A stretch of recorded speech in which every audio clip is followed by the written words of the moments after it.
ಇಷ್ಟೊತ್ತಾದ್ರೂ ಅವ್ರು ಇನ್ನೂ ಬಂದಿಲ್ವಲ್ಲ? ಪಾಪ ಇವರೆಲ್ಲಿ ವೇಟ್ ಮಾಡ್ತಾ ಕೂತಿದ್ದಾರೆ. ಒಂದ್ಸಲ ಫೋನ್ ಮಾಡಿ ನೋಡ್ತೀನಿ.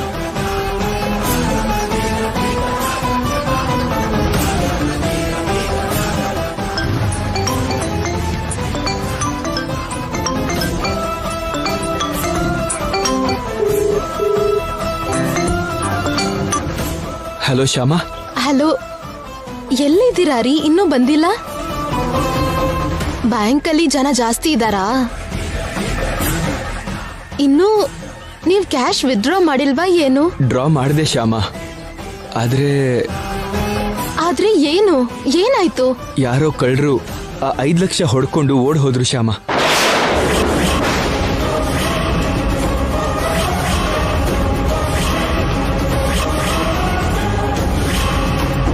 ಹೌದಾ? ನೀನೇನ್ ಗಾಬರಿ ಆಗ್ಬೇಡ ಶ್ಯಾಮಾ. ಅವ್ರು ಇಲ್ಲೇ ಅಕ್ಕಪಕ್ಕದಲ್ಲೆಲ್ಲೋ ಇರ್ತಾರೆ. ಅವ್ರನ್ನ ನಾನು ಹುಡುಕ್ತಾನೆ ಇದ್ದೀನಿ. ಅವ್ರನ್ನ ಹುಡುಕಿ ದುಡ್ಡು ತಗೊಂಡೇ ಬರ್ತೀನಿ. ನೀನೇನ್ ಟೆನ್ಷನ್ ಮಾಡ್ಕೋಬೇಡ.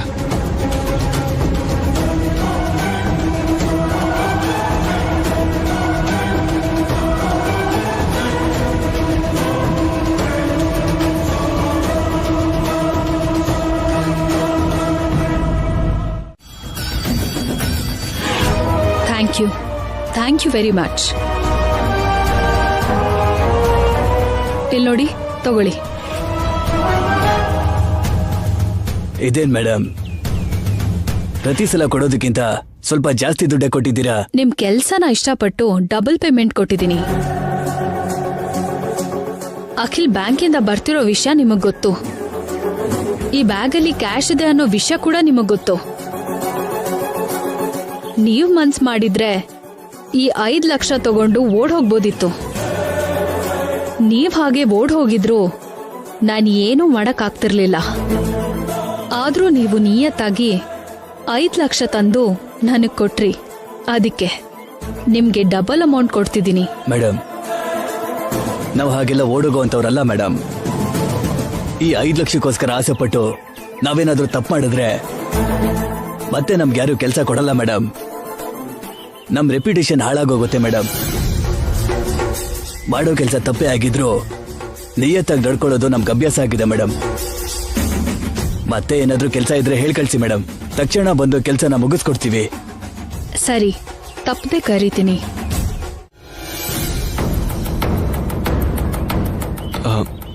ಎಲ್ಲಿ ಹೋದ್ರು ಇವರು? ಶ್ಯಾಮಾ, ಶ್ಯಾಮಾ.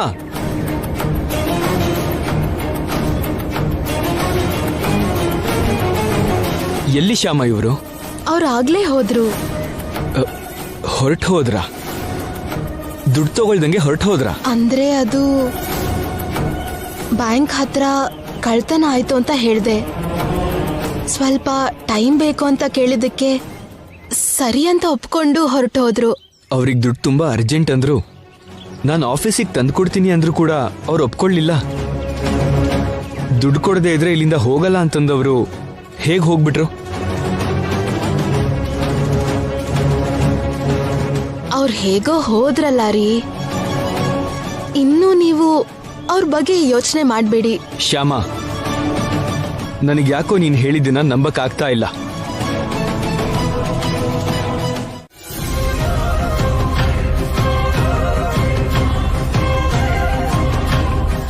ಯಾಕೆ ಮಮ್ಮಿ ಹಾಗೆ ಮಾಡಿದ್ರಿ? ನಡೆದಿದ್ದನ್ನ ಹೇಳಿ ಅವ್ರ ಹತ್ರ 4 ದಿನ ಟೈಮ್ ತಗೋಬೋದಿತ್ತು ತಾನೆ? ಕೇಳಿದ್ರು ಅವರು ಒಪ್ಕೊಳ್ಳೋ ಹಾಗಿಲ್ವಲ್ಲಪ್ಪ.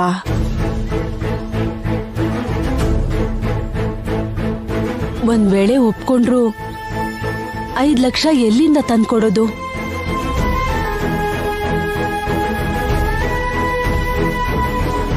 ಟಿವಿಲಿ ನ್ಯೂಸ್ ಬಂದಾಗಿಂದ ನಮ್ಮ ಮೇಲೆ ಎಲ್ರಿಗೂ ನಂಬಿಕೆ ಹೊರಟೋಗಿದೆ.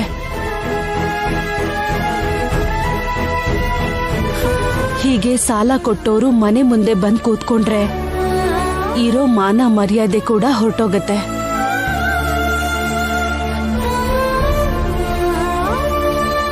ಅದಕ್ಕೆ ತಾಳಿ ಸರಾನ ಅಡ ಇಡ್ಬೇಕಾಯ್ತು. ಕತ್ತಲ್ಲಿ ಬಂಗಾರ ಇಲ್ದೇ ಇದ್ರು ನಮ್ಗೆ ಬೇಜಾರಿಲ್ಲ ರೀ. ಆದ್ರೆ ಹೀಗೆ ಸಾಲ್ಗಾರು ಕತ್ತಿನ ಮೇಲೆ ಕೂತ್ರೇನೆ ನಮ್ಗೆ ಬೇಜಾರಾಗೋದು. ಅವ್ರಿಗೆ ದುಡ್ಡು ಕೊಟ್ಟು ಕಳ್ಸೋದಿಕ್ಕೆ ಇದಕ್ಕಿಂತ ಬೇರೆ ದಾರಿ ಕಾಣಿಸ್ಲಿಲ್ಲ. ಅದಕ್ಕೆ ಅತ್ತೆ ನನಗ್ ಹೀಗ್ ಮಾಡೋಣ ಅಂದಾಗ ನಾನು ಸರಿ ಅಂದೆ. ವನಜಾಕ್ಷಿ ಅತ್ಗೆ ಹತ್ರ ತಾಳಿನ ಅಡ ಇಟ್ಟು 5 ಲಕ್ಷ ತಗೊಂಡು ಆ ದುಡ್ಡನ್ನ ಅವ್ರಿಗೆ ಕೊಟ್ಟು ಕಳ್ಸಿದೀವಿ. ಕೃಷ್ಣನ್ ದಯೆಯಿಂದ ನಮ್ ಬಿಸ್ನೆಸ್ ಮತ್ತೆ ಪಿಕಪ್ ಆಗತ್ತೆ ಅಂತ ನನಗ್ ನಂಬಿಕೆ ಇದೆ.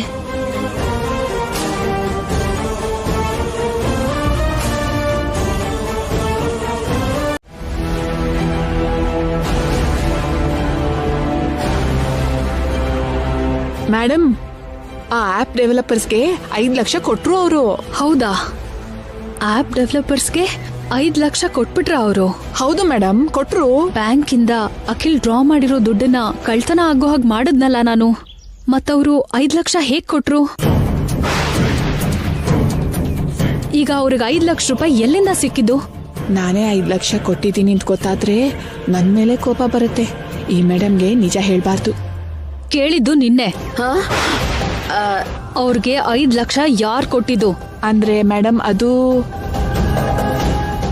ಅವರು ಅತ್ತೆ ಸೊಸೆ ಇಬ್ರು ಸೇರಿ ಕತ್ತಲ್ಲಿರೋ ತಾಳಿ ಸರ, ಕೈಗೆ ಹಾಕಿರೋ ಬಳೆ ಎಲ್ಲೋ ಅಡ ಇಟ್ಟು 5 ಲಕ್ಷ ಸಾಲ ತಂದ್ರು ಮೇಡಮ್. ಹೌದಾ? ಇಬ್ರು ತಾಳಿ ಸರ ಅಡ ಇಟ್ಟು ಅತ್ತೆ ಸೊಸೆ ಇಬ್ರು ಒಗ್ಗಟ್ಟಾಗಿದ್ದು ಸಮಸ್ಯೆಯಿಂದ ಈಸಿಯಾಗಿ ಹೊರಗಡೆ ಬಂದ್ರು ಅಂತಾಯ್ತು. ಹೌದು ಮೇಡಮ್. ಹಾಗಾದ್ರೆ ಅವ್ರ ಒಗ್ಗಟ್ಟಿನ ಮೇಲೆ ಹೊಡ್ತ ಬೀಳ್ಬೇಕು. ಹೇಗ್ ಹೊಡ್ತಾ ಕೊಡ್ತೀರಿ ಮೇಡಮ್? ಜೊತೆಗಿರೋ ಆ ಅತ್ತೆ ಸೊಸೆ ದೂರ ಆಗ್ಬೇಕು. ಅದು ಅಷ್ಟು ಈಸಿ ಅಲ್ಲ ಮೇಡಮ್. ಅವರಿಬ್ರ ಮಧ್ಯ ಸಂಬಂಧ ತುಂಬಾ ಗಟ್ಟಿಯಾಗಿದೆ ಗೊತ್ತಾ? ಸೆಂಟಿಮೆಂಟ್ ಇಂದ ಹತ್ರ ಆಗಿರೋ ಅವ್ರನ್ನ ಅದೇ ಸೆಂಟಿಮೆಂಟ್ ಇಂದ ದೂರ ಮಾಡಬಹುದು. ಹೇಗೆ? ಆ ಮುದುಕ್ರು ಅಲ್ಲಿಗ್ ಬಂದ್ಮೇಲೆನೆ ಅಖಿಲ್ ಅವ್ರ ವ್ಯಾಪಾರ ನಾಶ ಆಗಿದ್ದು ಅನ್ನೋ ಸೆಂಟಿಮೆಂಟ್ ನ ಅಪ್ಲೈ ಮಾಡಿದ್ವಿ ಅನ್ಕೋ. ಆ ಮುದುಕ್ರು ಅವರಷ್ಟಕ್ಕವ್ರೆ ಗಂಟು ಮೂಟೆನ ತಗೊಂಡು ಆ ಮನೆಯಿಂದ ಹೊರಗಡೆ ಹೋಗ್ತಾರೆ. ಅಖಿಲ್ ಅವರಿಂದ ದೂರ ಹೊರಟೋಗ್ತಾರೆ.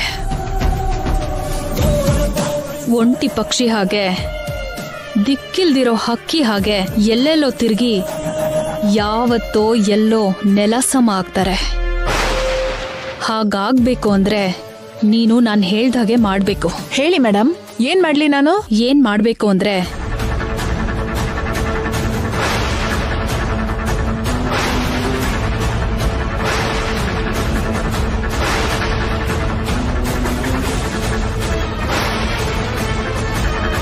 ಹೇಗಿದೆ ನನ್ನ ಯೋಚನೆ? ಅದ್ಭುತವಾಗಿದೆ ಮೇಡಮ್. ನಿಮ್ ಯೋಚನೆ ತುಂಬಾ ಚೆನ್ನಾಗಿದೆ. ಸಮಯ ನೋಡಿ, ನೀವ್ ಹೇಗ್ ಹೇಳಿದಿರೋ ಹಾಗೆ ಮಾಡ್ತೀನಿ. All the best. ಹುಷಾರು. Thank you madam.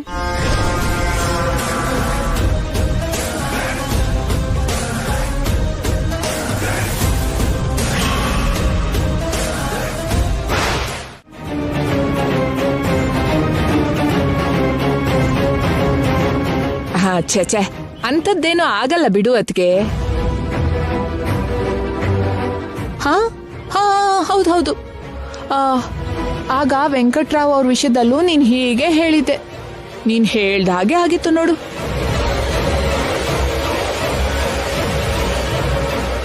ಅಂದ್ರೆ ಇವಾಗ ಶ್ಯಾಮ ಅವ್ರ ವಿಷಯದಲ್ಲೂ ಕೂಡ ನೀನ್ ಹೇಳ್ದಾಗೆ ಆಗತ್ತೆ ಅನ್ಸತ್ತೆ ಅಲ್ವಾ? ಏನ್ ಹೇಳ್ದೆ? ಈ ವಿಷಯನ ಶ್ಯಾಮಗೆ ಅಖಿಲ್ಗೆ ಹೇಳು ಅಂತಿದ್ಯಾ? ಹೇಳಿದ್ರೆ ಅವರೇ ಆ ಮುದುಕ್ರನ್ನ ಮನೆಯಿಂದ ಆಚೆ ಕಳಿಸ್ತಾರೆ ಅಂತೀಯಾ? ಛೆ, ನಾನ್ ಹಾಗೆ ಹೇಳಲ್ಲ ಅತ್ತಿಗೆ. ಅಪ್ಪಿ ತಪ್ಪಿ ಕೂಡ ಹೇಳಲ್ಲ. ಒಂದ್ ವೇಳೆ ನಾನ್ ಹೇಳಿದ್ರು ಕೂಡ ಅಖಿಲ್ ಅವರು ಅಪ್ಪ ಅಮ್ಮನ ಮನೆಯಿಂದ ಕಳ್ಸಲ್ಲ ಅಲ್ವಾ?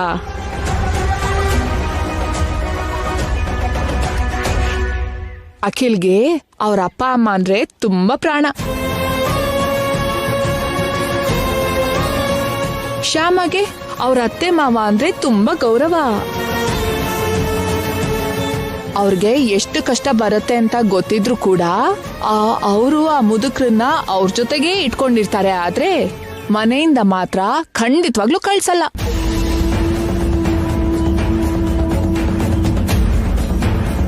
ಕರೆಕ್ಟೇ ಅದ್ಗೆ, ನೀನ್ ಹೇಳಿದ್ದು ಕರೆಕ್ಟೇ.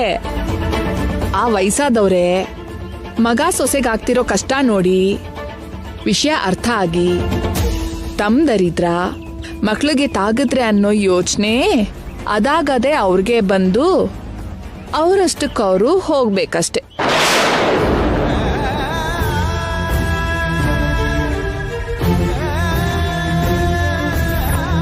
ಸರಿ ಅತ್ಗೆ, ನೋಡೋಣ ಏನಾಗತ್ತೋ ಏನೋ.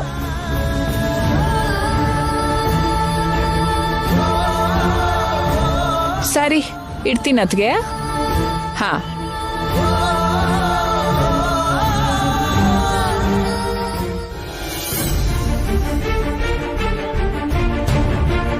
ಕೇಳಿದ್ರೇನ್ರಿ? ವನಜಾಕ್ಷಿ ಮಾತುಗಳು ಕೇಳಿದ್ರ? ಅವ್ರ ಮಾತು ನಿಜ ಅನಿಸ್ತಿದೆ ವಸಂತ.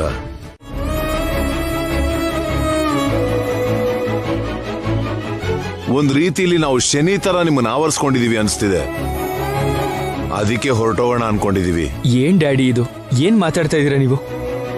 ನಿಮ್ಮಿಂದ ನಮಗೆ ಕಷ್ಟ ಬರೋದಂದ್ರೆ ಏನು? ಯಾರಂದ್ರು ಹಾಗೆಲ್ಲ? ಯಾರೋ ಯಾಕಪ್ಪ ಹೇಳ್ತಾರೆ?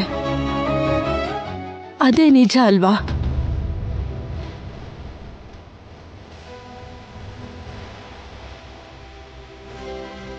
ಏನ್ ಮಮ್ಮಿ ನಿಜ? ಹಾ, ಯಾವ್ದು ನಿಜ? ಅದು ಸುಳ್ಳು, ಖಂಡಿತವಾಗ್ಲೂ ಸುಳ್ಳು. ನೀವು ಬಂದಿದ್ದು ನಮಗೆ ಸಂತೋಷ ಬಿಟ್ರೆ, ನೀವು ಬಂದು ನಮ್ಮ ಸಂತೋಷ ಏನು ಹಾಳಾಗಿಲ್ಲ.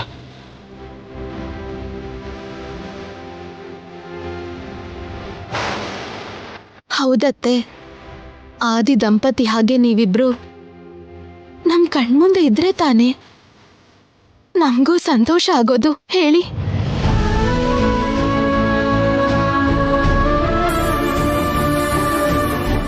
ಇನ್ನು ಬಿಸ್ನೆಸ್ಗೆ ಸಂಬಂಧಪಟ್ಟು ಕಷ್ಟ ನಷ್ಟ ಎಲ್ಲ ಅದು ಬರ್ತಿರತ್ತೆ ಹೋಗ್ತಿರತ್ತೆ.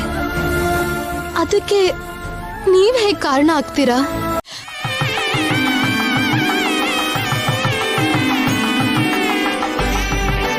ಅತ್ತೆ, ಅದೇನ್ ಮಾತತ್ತೆ? ಈ ರೀತಿ ಅಶುಭ ಯಾರಾದ್ರೂ ಮಾತಾಡ್ತಾರ? ಅದು ಅಶುಭ ಅಲ್ಲಮ್ಮ, ಶುಭನೇ. ನಾನ್ ಸತ್ರು ಕೂಡ ಎಲ್ಲಿಗೂ ಹೋಗೋದಿಲ್ಲಮ್ಮ. ಮಗು ರೂಪದಲ್ಲಿ ನಿನ್ ಮಡ್ಲಿಗೆ ಸೇರ್ತೀನಿ.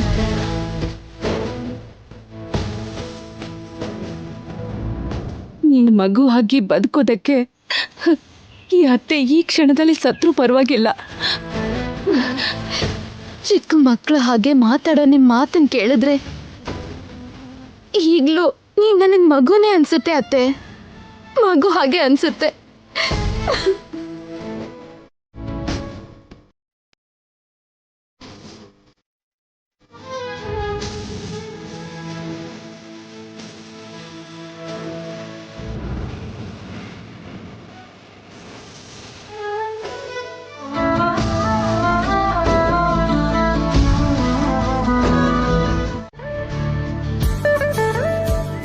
ಓಂ ಶ್ರೀಮನ್ಮಹಾಗಣಾಧಿಪತಯೇ ನಮಃ. ಮಹಾಲಕ್ಷ್ಮೀ ದೇವತಾಭ್ಯೋ ನಮಃ.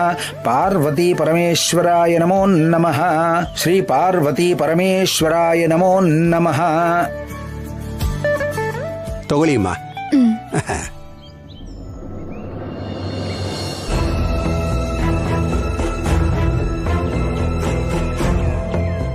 ಏನೋ ಶ್ಯಾಮ, ದೇವಸ್ಥಾನಕ್ಕೆ ಬಂದ್ರು ಮನ್ಸಿಗೆ ನೆಮ್ಮದಿನೇ ಇಲ್ಲ. ಅಲ್ಲ, ಮಮ್ಮಿ ಡ್ಯಾಡಿಗೆ ನಮ್ಮನ್ನ ಬಿಟ್ಟು ಹೋಗ್ಬೇಕು ಅನ್ನೋ ಯೋಚನೆ ಹೇಗ್ ಬಂತು ಅರ್ಥ ಆಗ್ತಾ ಇಲ್ಲ. ಖಂಡಿತವಾಗ್ಲೂ ಮಾವ ಹೀಗ್ ಯೋಚನೆ ಮಾಡಿರಲ್ಲ ರೀ. ಯಾರೋ ಅವ್ರಿಗೆ ಆ ಯೋಚನೆ ಬರೋ ಹಾಗೆ ಮಾಡಿರ್ತಾರೆ. ಯಾರು ಮಾಡಿರ್ತಾರೆ? ಅದೇ ನನ್ಗೂ ಅರ್ಥ ಆಗ್ತಿಲ್ಲ. ಒಂದ್ ವೇಳೆ ಐಶ್ವರ್ಯ ಅತ್ತಿಗೆ ಮಾಡಿದಾಳೆ ಅನ್ನಕ್ಕೆ ನಾವೆಲ್ಲಿದೀವೋ ಅತ್ತಿಗೆ ಗೊತ್ತಿಲ್ವಲ್ಲ. ಹೌದು, ಅಷ್ಟಕ್ಕೂ ನಾವ್ ಆ ಮನೇಲಿರೋ ವಿಷಯ ವನಜಾಕ್ಷಿ ಅತ್ತಿಗೆಗ್ ಬಿಟ್ರೆ ಯಾರಿಗೂ ಗೊತ್ತಿಲ್ಲ. ವನಜಾಕ್ಷಿ ಅತ್ತಿಗೆ ಹಾಗೆಲ್ಲ ಮಾಡೋರು ಅಲ್ಲ. ಹೌದು, ವನಜಾಕ್ಷಿ ಅಕ್ಕ ಖಂಡಿತವಾಗ್ಲೂ ಹಾಗೆ ಮಾಡಲ್ಲ. ಟಿವಿಲಿ ನ್ಯೂಸ್ ನೋಡಿ ನಾವು ಬೇಜಾರು ಮಾಡಿಕೊಂಡ್ರೆ ಸ್ವಂತ ಮನೆಯವ್ರ ಹಾಗೆ ಸಮಾಧಾನ ಮಾಡಿದ್ರು. ಮಮ್ಮಿ ಡ್ಯಾಡಿನ ಸ್ವಂತ ತಂದೆ ತಾಯಿ ಹಾಗೆ ನೋಡ್ಕೋತಾರೆ. ಹಾಗಿರೋ ವನಜಾಕ್ಷಿ ಅಕ್ಕ ಹೀಗೆ ಮಾಡಲ್ಲ ಅಲ್ವಾ? ಹೌದ್ರಿ, ಅದ್ಕೆ ಹಾಗ್ ಮಾಡಲ್ಲ. ಏನಂದ್ರೆ ಯಾರಿಂದನೋ ಮಾವನ್ಗ ರೀತಿ ಯೋಚನೆ ಬಂತೋ, ದೇವ್ರ ದಯೆಯಿಂದ ವಿಷಯ ನಮಗ್ ಗೊತ್ತಾಯ್ತಲ್ಲ, ಅವ್ರ ಮನೆ ಬಿಟ್ಟು ಹೋಗದೆ ಇರೋ ಹಾಗಾಯ್ತು. ಅಷ್ಟು ಸಾಕು. ಬನ್ನಿ ಹೋಗೋಣ. ಏನ್ರಿ, ಊಟದ ತಟ್ಟೆ ಬಿಟ್ಟು ಮೇಲ್ ಹೇಳ್ಬಾರ್ದು ಅಂತ ನೀವೇ ಹೇಳ್ತಿದ್ರಲ್ಲ, ಆದ್ರೆ ಈಗ ನೀವೇ ಊಟ ಬಿಟ್ಟು ಬಂದ್ಬಿಟ್ರಲ್ಲ. ಹೇಗ್ ತಿನ್ನೋಕಾಗುತ್ತೆ ವಸಂತ? ಈಗಿರೋ ಪರಿಸ್ಥಿತಿಲಿ ನನ್ ಗಂಟ್ಲಲ್ಲಿ ಅನ್ನ ಹೇಗಿಳಿಯುತ್ತೆ? ಒಂದು ಕಡೆ ನಮ್ಮ ಫ್ಯಾಕ್ಟ್ರಿ ಕಾರ್ಮಿಕರು ಬೀದಿಗೆ ಬಿದ್ದಿದ್ದಾರೆ. ಫ್ಯಾಕ್ಟ್ರಿ ಮುಚ್ಚಿರೋ ಕಾರಣದಿಂದ ಕೆಲಸ ಇಲ್ಲದೆ ಹಸ್ಕೊಂಡಿದ್ದಾರೆ.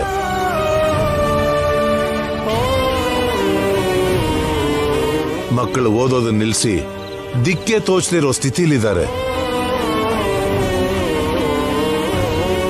ದಾರಿಲಿ ಸಿಕ್ಕಾಗ ಅವ್ರ ಕಷ್ಟಗಳನ್ನ ಹೇಳ್ತಿದ್ರೆ ಎದೆ ಚಿವುಟ್ದಂಗ ಆಗ್ತಿದೆ ವಸಂತ. ಅವ್ರ ಕಣ್ಣೀರನ್ನ ನೆನ್ಪು ಮಾಡ್ಕೊಂಡ್ರೆ ತುತ್ತು ಇಳಿತಿಲ್ಲ.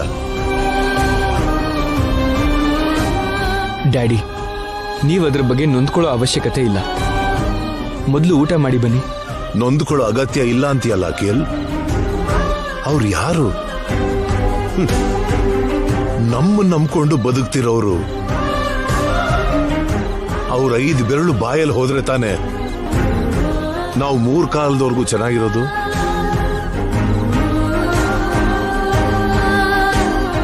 ಅಂತ ಅವ್ರೀಗ ತುತ್ತು ಅನ್ನಕ್ಕಾಗಿ, ಹನಿ ನೀರಿಗಾಗಿ ಎದುರು ನೋಡ್ಕೊಂಡು ಕಾಯ್ತಾ ಇದ್ದಾರೆ.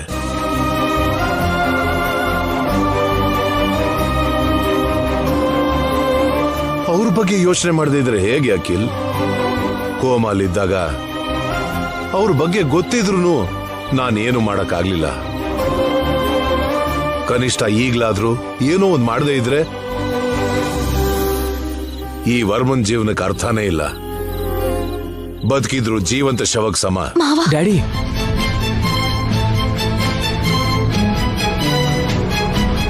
ಬೇಡ ಡ್ಯಾಡಿ, ಹಾಗೆ ಮಾತಾಡಬೇಡಿ. ನೀವು ಅವ್ರ ಬಗ್ಗೆ ಹೆದರ್ಕೊಳ್ಳೋ ಅವಶ್ಯಕತೆ ಇಲ್ಲ ಅಂತ ನಾನು ಹೇಳ್ತಾ ಇದ್ದೀನಲ್ವಾ? ಹೌದು ಡ್ಯಾಡಿ, ನಿಮ್ಮ ತಾತಂದ್ರು ಶುರು ಮಾಡಿದ್ದ ಟ್ರಿಪಲ್ ಎ ಮಸಾಲಾ ಕಂಪನಿನ ಮತ್ತೆ ಶುರು ಮಾಡೋಣ.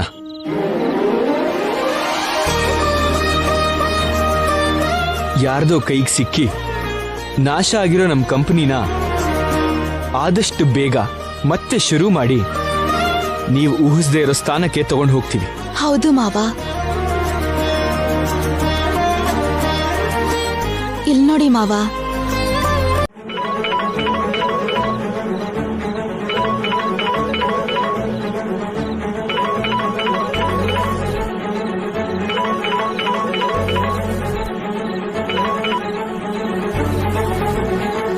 ಹೇಳು ವನಜಾಕ್ಷಿ. ಮೇಡಮ್, ನಿಮ್ಗೊಂದು ಇಂಪಾರ್ಟೆಂಟ್ ವಿಷಯ ಹೇಳ್ಬೇಕು. ಮೊದಲು ವಿಷಯ ಏನು ಅಂತ ಹೇಳು. ಅದು ಇಂಪಾರ್ಟೆಂಟ್ ಅಲ್ವಾ ಅಂತ ನಾನು ಹೇಳ್ತೀನಿ. ಅಖಿಲ್ ಅವರು ಟ್ರಿಪಲ್ ಎ ಮಸಾಲಾ ಕಂಪನಿನ ಮತ್ತೆ ಓಪನ್ ಮಾಡ್ಬೇಕು ಅನ್ಕೊಂಡಿದ್ದಾರೆ. ಹೌದು ಮೇಡಮ್, ನಾನು ಈಗಷ್ಟೇ ಅವ್ರು ಮಾತಾಡ್ತಿರೋದನ್ನ ಕಿವಿ ತೆರೆದಿಟ್ಕೊಂಡು ಕೇಳಿಸ್ಕೊಂಡೆ. ನಿಮ್ಮ ತಾತನ ಕಾಲದಿಂದ ನೀವು ಯಾವ ರೀತಿ ಕಂಪನಿನ ಸಕ್ಸಸ್ಫುಲ್ ಆಗಿ ನಡೆಸ್ಕೊಂತ ಬಂದ್ರೋ, ಈಗ ಅದನ್ನ ಮತ್ತೆ ಕಟ್ಟೋ ಕರ್ತವ್ಯ ನಮ್ದು. ಆ ಕಂಪನಿ ನೆರಳಲ್ಲಿ ಬದುಕೋ ಎಷ್ಟೋ 100 ಜನರ ಜೀವನಕ್ಕೆ, ಎಷ್ಟೋ ಕುಟುಂಬಗಳಿಗೆ ಭರವಸೆ ಕೊಡುವಂತ ಕರ್ತವ್ಯ ನಮ್ದು. ಇದು ಮೇಡಮ್ ಅಲ್ಲಿ ನಡೆದಿರೋ ಮಾತುಕತೆ. ವೆರಿ ಗುಡ್ ವನಜಾಕ್ಷಿ, ಒಳ್ಳೆ ಇನ್ಫಾರ್ಮೇಶನ್ ಕೊಟ್ಟೆ. ಹೀಗೆ ಅವರನ್ನ ಅಬ್ಸರ್ವ್ ಮಾಡ್ತಾ ಇರೋ. ಮಾಡ್ತೀನಿ ಮೇಡಮ್, ನೀವ್ ಹೇಳಿದ್ಮೇಲೆ ನಾನ್ ಮಾಡ್ದೆ ಇರ್ತೀನಾ? ಆ ಆಕಾಶದಲ್ಲಿರೋ ಹದ್ದಿನ ಹಾಗೆ ಇಂಚಿಂಚು ಬಿಡದೆ ಅವ್ರ ಮೇಲೆ ಯಾವಾಗ್ಲೂ ಒಂದ್ ಕಣ್ಣಿಟ್ಟಿರ್ತೀನಿ. ನೀನ್ ಹದ್ದಾಗಿರ್ತೀಯೋ ಇನ್ನೇನಾಗಿರ್ತೀಯೋ ಅದ್ ನನಗ್ ಬೇಡ, ಆದ್ರೆ ಅವರಿಗೆ ಡೌಟ್ ಬರಬಾರ್ದು, ಹಾಗಿರು. ಸರಿ ಮೇಡಮ್, ಆಯ್ತು, ಇರ್ತೀನಿ ಮೇಡಮ್.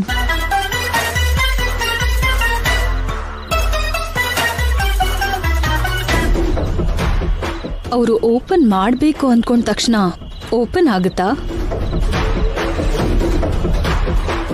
ಕೆಲ್ಸ ಆಗ್ಬೇಕಲ್ಲ, ಆಗಕ್ ಬಿಡೋದಿಲ್ಲ. ಅಂದ್ರೆ ಮತ್ತೆ ನಮ್ಮ ಮಸಾಲಾ ಕಂಪನಿನ ವಾಪಸ್ ಪಡ್ಕೊಳಕ್ ಆಗಲ್ವಾ ಲಾಯರ್? ಎಷ್ಟು ಕಷ್ಟ ಆದ್ರೂ ಪರವಾಗಿಲ್ಲ ಸರ್. ಮತ್ತೆ AAA ಮಸಾಲಾ ಕಂಪನಿ ಮಾರ್ಕೆಟ್ಗೆ ಬರಬೇಕು. AAA ಮಸಾಲಾ ಕಂಪನಿಗೆ ಮೊದ್ಲಿನ ಹಾಗೆ ಹೆಸರು ಬರಬೇಕು. ಅಲ್ಲಿವರೆಗೂ ನಮ್ಮ ಮಾವನ್ ಮನ್ಸಿಗೆ ಸಮಾಧಾನ ಇರಲ್ಲ. ನಮ್ಮ ಐಶ್ವರ್ಯ ಅಕ್ಕ ಮಾಡಿ ತಪ್ಪಿಗೆ ಎಷ್ಟೋ ಜನ ಕಾರ್ಮಿಕರ ಕುಟುಂಬ ಬೀದಿಗೆ ಬಿದ್ದಿದೆ. ಆ ವಿಷಯ ಗೊತ್ತಾದ್ಮೇಲೆ ನಮ್ಮ ಮಾವನ್ಗೆ ಊಟ ಮಾಡಕ್ಕಾಗ್ತಿಲ್ಲ, ನಿದ್ರೆ ಮಾಡಕ್ಕಾಗ್ತಿಲ್ಲ. ಆ ಕಾರ್ಮಿಕರ ಕುಟುಂಬ ಮತ್ತೆ ಹೊಟ್ಟೆ ತುಂಬಾ ಅನ್ನ ತಿಂದು ಸಂತೋಷವಾಗಿರದೇ ಇದ್ರೆ ನಮ್ಮ ಮಾವನು ಸಂತೋಷವಾಗಿರಲ್ಲ. ಅವ್ರನ್ನ ಸಂತೋಷ ಪಡಿಸೋದಿಕ್ಕೆ ನಾವ್ ಯಾವ ಕಷ್ಟ ಪಡೋದಿಕ್ಕೂ ಸಿದ್ಧಾನೆ. ನಿಮ್ಮ ನೋವು ಛಲ ನಂಗೆ ಅರ್ಥ ಆಯ್ತಮ್ಮ. ನಿಮ್ ಮಾವನ್ ಕೊಟ್ಟಿರೋ ಮಾತನ್ನ ಉಳಿಸ್ಕೊಳ್ಳೋದಕ್ಕೆ, ಬೀದಿಗೆ ಬಂದಿರೋ ಕಾರ್ಮಿಕರ ಜೀವನ ಕಾಪಾಡೋಕೋಸ್ಕರ ನೀವು ಕಂಕಣ ಕಟ್ಟಿದ್ದೀರಿ ಅಂತ ಅರ್ಥ ಆಯ್ತು. ನೀವು ಅನ್ಕೊಂಡಾಗ ಆಗೋದಕ್ಕೆ ನನಗೆ ಒಂದು ದಾರಿ ಕಾಣುತ್ತಿದೆ. ಹೀಗೆ ಮಾಡಿದ್ರೆ ಮತ್ತೆ AAA ಮಸಾಲಾ ಕಂಪನಿ ನಿಮಗೆ ಸಿಗೋ ಅವಕಾಶ ಇದೆ. ಹೌದಾ? ಹೇಳಿ ಲಾಯರ್ ಅವ್ರೆ, ನಾವೇನ್ ಮಾಡ್ಬೇಕು ಹೇಳಿ. ನೀವೀಗಲೇ ಸ್ಟ್ರೈಟ್ ಆಗಿ ಇಂಡಸ್ಟ್ರಿಯಲ್ ಆಫೀಸರ್ಸ್ ಹತ್ರ ಹೋಗಿ ಆಫೀಸರ್ಸ್ನ ನೋಡಿ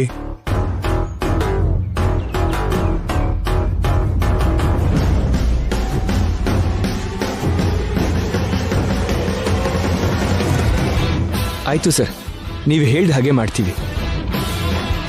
ಗಾಳಿಲಾಡ್ದಿದ್ದ ದೀಪದ ಹಾಗಿರೋ ನಮ್ ಪ್ರಯತ್ನಕ್ಕೆ ನಿಮ್ಗಾಗೋ ಅಷ್ಟು ಕೈ ಅಡ್ಡ ಇಟ್ಟಿದ್ದೀರಾ. ನಿಮ್ ಋಣನ ಈ ಜನ್ಮದಲ್ಲಿ ತೀರ್ಸಕ್ಕಾಗಲ್ಲ. ಒಳ್ಳೆಯವ್ರಿಗೆ ಯಾವತ್ತೂ ಆ ದೇವರು ಒಳ್ಳೇದೇ ಮಾಡ್ತಾನಮ್ಮ. ಥ್ಯಾಂಕ್ ಯು ಲಾಯರ್ ಅವ್ರೆ. Thank you.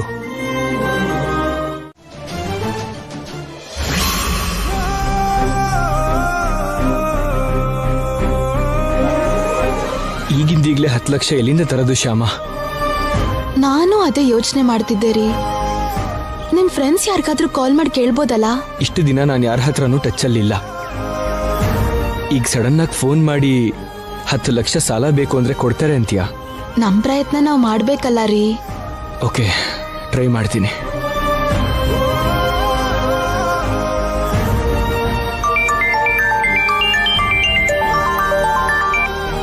ಹಲೋ, ಯಾರು? ಹಲೋ ಸುಧೀರ್, ನಾನು ಅಖಿಲ್ ಮಾತಾಡ್ತಾ ಇದ್ದೀನಿ. ಓ ಅಖಿಲ್, ನೀನಾ? How are you? ಫೈನ್ ಕಣೋ. ಏನೋ ಇಷ್ಟು ದಿವಸ ಎಲ್ಲಿ ಹೋಗಿದ್ದೆ? ಆ ವಿಷಯ ಎಲ್ಲ ಆಮೇಲೆ ಮಾತಾಡೋಣ ಕಣೋ. Okay okay. ಹೌದು, ನಿಮ್ಮ AAA ಮಸಾಲಾ ಕಂಪ್ನಿ ಈಗ ಇಲ್ವಂತೆ? ಹೌದು. ಏನಾಯ್ತು? ಅದೆಲ್ಲ ಒಂದು ದೊಡ್ಡ ಕತೆ ಕಣೋ. ಸಿಕ್ದಾಗ ಹೇಳ್ತೀನಿ ಬಿಡು. ಓಕೆ ಓಕೆ, ಸಿಕ್ತಾಗ್ಲೇ ಹೇಳುವಂತೆ ಬಿಡು. ನೀ ನನಗೊಂದು ಹೆಲ್ಪ್ ಮಾಡ್ಬೇಕು ಕಣೋ. ಏನು? ಅರ್ಜೆಂಟಾಗಿ ನನಗೆ ಒಂದು 10 ಲಕ್ಷ ಬೇಕು. 10 ಲಕ್ಷನಾ? ಹೌದು, 10 ಲಕ್ಷನೇ. 10 ಲಕ್ಷ ಏನೋ? ನಿನ್ನಂತವ್ರಿಗೆ 10 ಕೋಟಿ ಕೇಳಿದ್ರು ಕೊಡ್ಬೇಕು. AAA ಮಸಾಲಾ ಕಂಪ್ನಿ ಇದ್ದಿದ್ರೆ ಹಾಗೆ ಕೊಡ್ತಿದ್ದೆ. ಆದ್ರೆ ಈಗ ಕಂಪ್ನಿ ಇಲ್ಲ ಅಂದ್ಮೇಲೆ ನಿನ್ಗೆ ಏನ್ ನೋಡಿ 10 ಲಕ್ಷ ಸಾಲ ಕೊಡ್ಲಿ?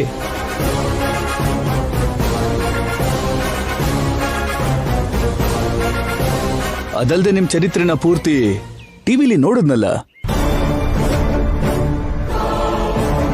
ಅದೆಲ್ಲ ನೋಡಿದ್ಮೇಲೂ ನಿನಗೆ 10 ಲಕ್ಷ ಕೊಡೋದಿಕ್ಕೆ ನಾನೇನ್ ದಡ್ಡ ಅಲ್ಲ ಕಣೋ.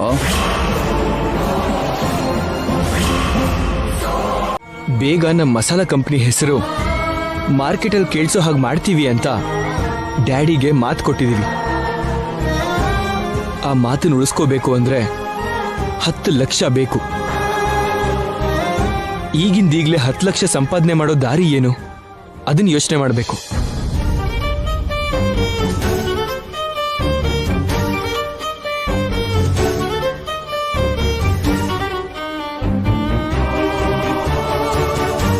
ಇದೇ ರೀ, ನಾವು 10 ಲಕ್ಷ ಸಂಪಾದಿಸೋ ದಾರಿ ಇದೆ.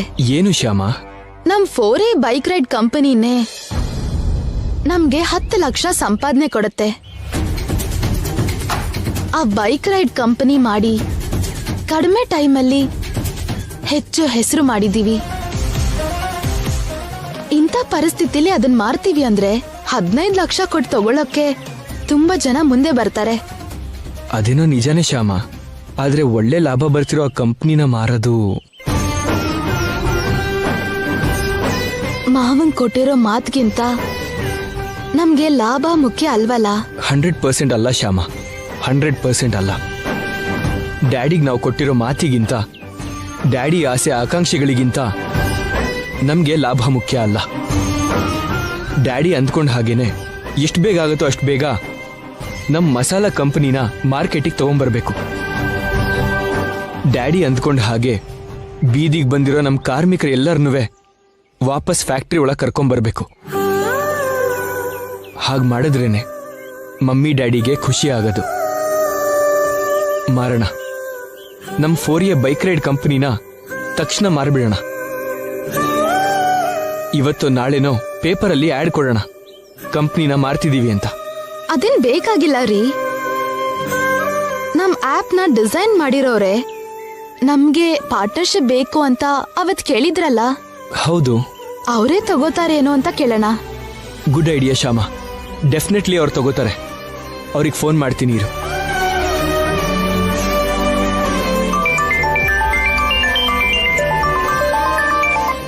ಹಲೋ.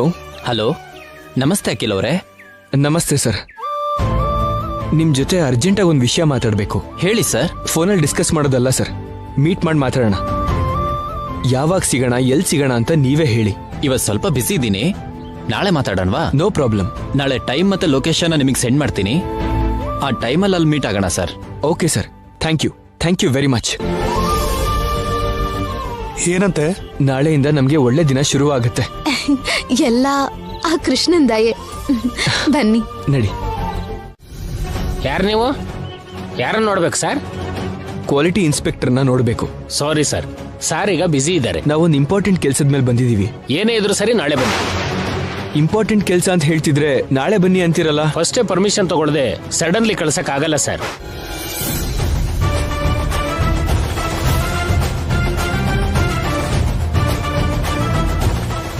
ಏನ್ ಸರ್, ಅಲ್ಲಿ ಯಾರೋ ಕೂತಿದಾರ್ ನೋಡಿ. ಏಯ್, ಯಾರಲ್ಲಿ? ಬಾ, ನಡೀರಿ. Excuse me sir.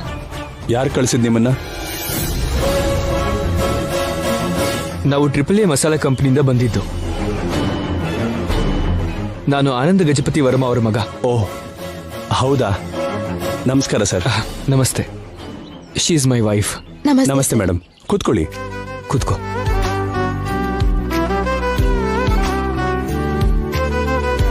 Sorry sir, ಇವತ್ತು ಪೆಂಡಿಂಗ್ ಫೈಲ್ಸ್ ಜಾಸ್ತಿ ಇದ್ದಿದ್ರಿಂದ ನಾನೇ ಸೆಕ್ಯೂರಿಟಿನ ಯಾರನ್ನ ಒಳಗೆ ಬಿಡಬೇಡಿ ಅಂತ ಹೇಳಿದ್ದೆ.